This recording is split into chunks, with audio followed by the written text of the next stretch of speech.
اعوذ باللہ من الشیطان الرجیم بسم اللہ الرحمن الرحیم۔ سامعین، آج کی ہماری یہ نشست ایمان سے متعلق 11ویں نشست ہے، اور اس نشست میں ہم پچھلی نشستوں کی طرح سوال و جواب پیش کریں گے۔ آج کی اس نشست کا پہلا سوال ہے سوال نمبر 51۔ اگر کوئی شخص ضروریات دین میں سے کسی چیز کا انکار کر دے تو اس کے بارے میں کیا حکم ہے؟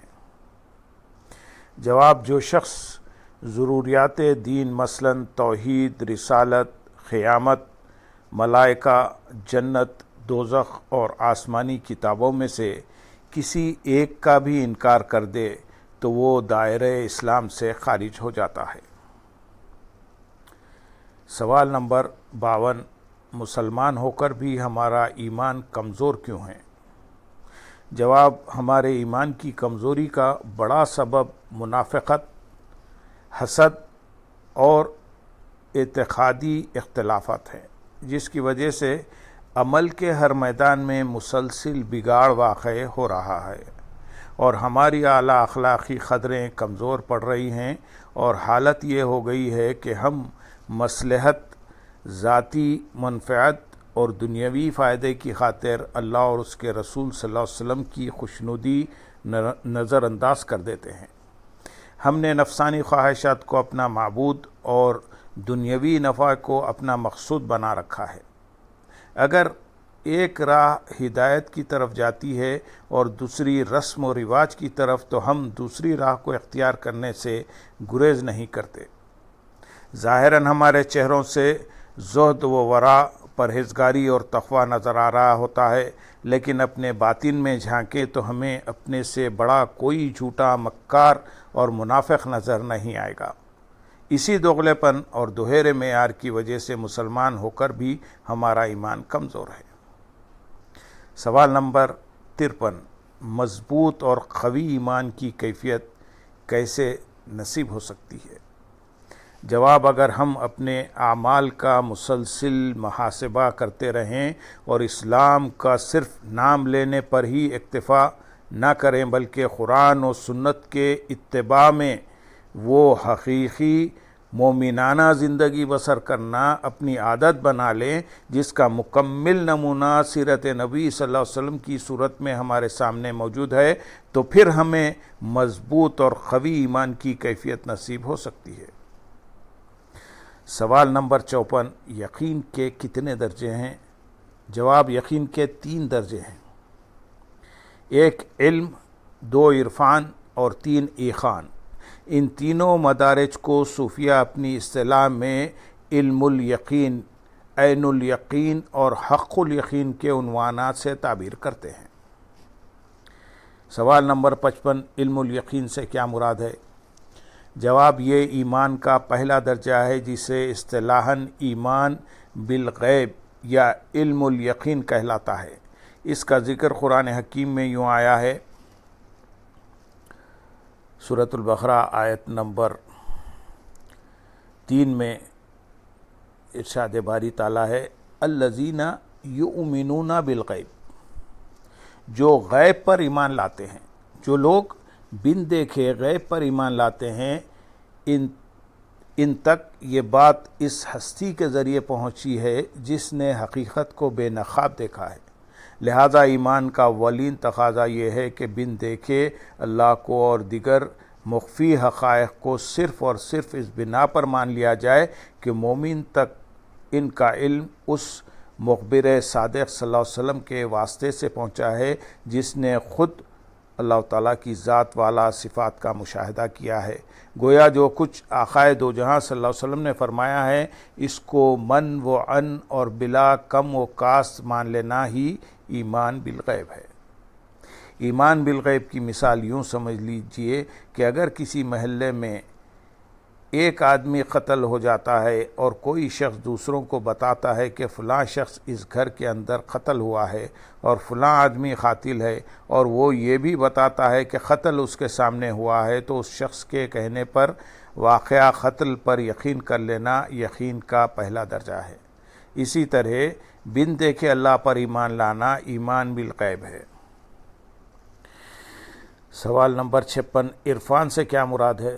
جواب، اس کے بعد ایمان کا دوسرا درجہ آتا ہے جسے عرفان کہا جاتا ہے، یعنی جس حقیقت کو بن دیکھے مانا جا رہا ہے، اس حقیقت کے قرائن اور شواہد کو اپنی آنکھوں سے دیکھنا، اور ان قرائن و شواہد کی بنیاد پر اس ہستی پر اپنا یقین پختہ کرنا عرفان کہلاتا ہے۔ یہ عرفان بالشواہد ہے۔ یقین کے اس درجے کا ذکر قرآن حکیم میں یوں آتا ہے، سورۃ الذاریات آیت نمبر 21 میں اللہ تعالیٰ ارشاد فرماتے ہیں، اور خود تمہارے نفوس میں بہت سی نشانیاں ہیں، کیا تم نہیں دیکھتے؟ اس آیت کریمہ میں انسانوں کو باور کرایا جا رہا ہے کہ اللہ تعالیٰ کی قدرت، اس کے بے پایہ تصرفات اور اس کے کمالات پر ایمان لانے، سوچنے، سمجھنے اور غور و فکر کر کے صحیح نتائج اخذ کرنے کی استعداد اور صلاحیت سب کچھ تمہارے اندر مضمر ہے۔ اللہ تعالیٰ کی قدرت کے تمام حقائق اور ان کی علامات تمہارے اپنے نفس میں موجود ہے۔ ذرا اپنے اندر جھانکا کرو تو دیکھو، اپنی بشریت کے تار حجابات اٹھا کر حقیقت کو سمجھنے کی کوشش تو کرو، کس طرح حقائق تمہارے باطن سے جھلکتے نظر آتے ہیں۔ اسے مثال سے یوں واضح کیا جا سکتا ہے کہ ایک شخص مکان سے دوڑتا ہوا باہر آئے، جبکہ اس کے ہاتھ میں خون آلود چھری ہو، اس کے کپڑوں پر خون کے چھینٹے ہوں، اور وہ پریشان و ہراسان بھی ہو، اور وہ اسی عالم میں دوڑتا ہوا نکل جائے۔ اس کیفیت میں کوئی شخص قتل کے قرائن اور شواہد کو دیکھے اور ان کی مدد سے قتل کا یقین کر لے تو یہ ایمان کا دوسرا مرحلہ یعنی عرفان ہے۔ سوال نمبر 57، ایقان سے کیا مراد ہے؟ جواب، ایمان کا تیسرا درجہ ایقان ہے۔ حضرت ابراہیم علیہ السلام کی بابت بیان کیا گیا ہے کہ انہوں نے بارگاہ رب العزت میں یہ درخواست پیش کی۔ کیا درخواست پیش کی؟ قرآن حکیم کی آیت نمبر سورۃ البقرہ آیت نمبر 260 میں ارشاد ہے، میرے رب مجھے دکھا دے کہ تو مردوں کو کس طرح زندہ فرماتا ہے۔ ربی ارینی کیف تحیی الموتیٰ، میرے رب مجھے دکھا دے کہ تو مردوں کو کس طرح زندہ فرماتا ہے۔ یہاں سوال پیدا ہوتا ہے کہ کیا حضرت ابراہیم علیہ السلام پہلے سے نہیں جانتے تھے کہ اللہ تعالیٰ مردوں کو زندہ کرنے پر قادر ہے؟ قرآن کریم فرماتا ہے کہ اس سے پہلے ان کا ایمان بالغیب اور عرفان بالشواہد کے درجے میں تھا، اور اب وہ مشاہدے کے ذریعے ایمان کے آخری درجے یعنی ایقان بالمشاہدے تک پہنچنا چاہتے تھے۔ اسی بنا پر اللہ تعالیٰ نے حضرت ابراہیم علیہ السلام سے سوال کیا، کیا تم یقین نہیں رکھتے؟ حضرت ابراہیم علیہ السلام نے عرض کیا، کیوں نہیں، یقین رکھتا ہوں، لیکن چاہتا ہوں کہ میرے دل کو بھی خوب سکون نصیب ہو جائے۔ اللہ تعالیٰ کو اس بات کا علم تھا کہ حضرت ابراہیم علیہ السلام کس مقصد کے تحت یہ سوال کر رہے ہیں، مگر یہ مکالمہ انسانوں کو تعلیم دینے کی غرض سے تھا۔ اس کے بعد ارشاد فرمایا سورۃ البقرہ آیت نمبر 260 میں کہ سو تم 4 پرندے پکڑ لو، پھر انہیں اپنی طرف مانوس کر لو، پھر انہیں ذبح کر کے ان کا ایک ایک ٹکڑا ایک پہاڑ پر رکھ دو، پھر انہیں بلاؤ، وہ تمہارے پاس دوڑتے ہوئے آ جائیں گے، اور جان لو کہ یقیناً اللہ بڑا غالب حکمت والا ہے۔ اس سے معلوم ہوا کہ حضرت ابراہیم علیہ السلام کو علم و عرفان تو پہلے سے تھا، مگر وہ اپنی آنکھوں سے سب کچھ دیکھ کر حق الیقین حاصل کرنا چاہتے تھے، جو اللہ رب العزت نے ان کو عطا کر دیا۔ قدرت کی ان تمام نشانیوں کو دکھانے کا مقصد انہیں درجہ ایقان تک پہنچانا تھا، جو ایمان اور یقین کا آخری درجہ ہے۔ اس کی مثال ایسے ہے کہ ایک شخص کسی جانور کو ذبح کر کے آیا ہو اور دوسرا کسی انسان کو قتل کر کے آیا ہو۔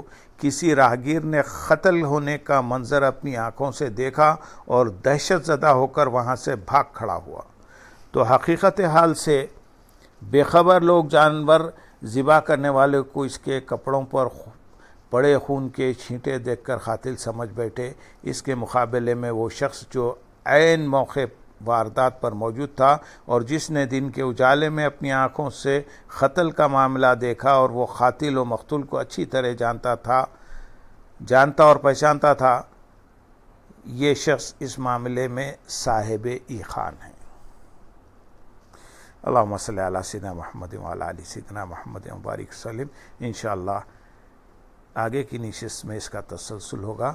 وآخر دعوانا ان الحمد للہ رب العالمین۔ سبحان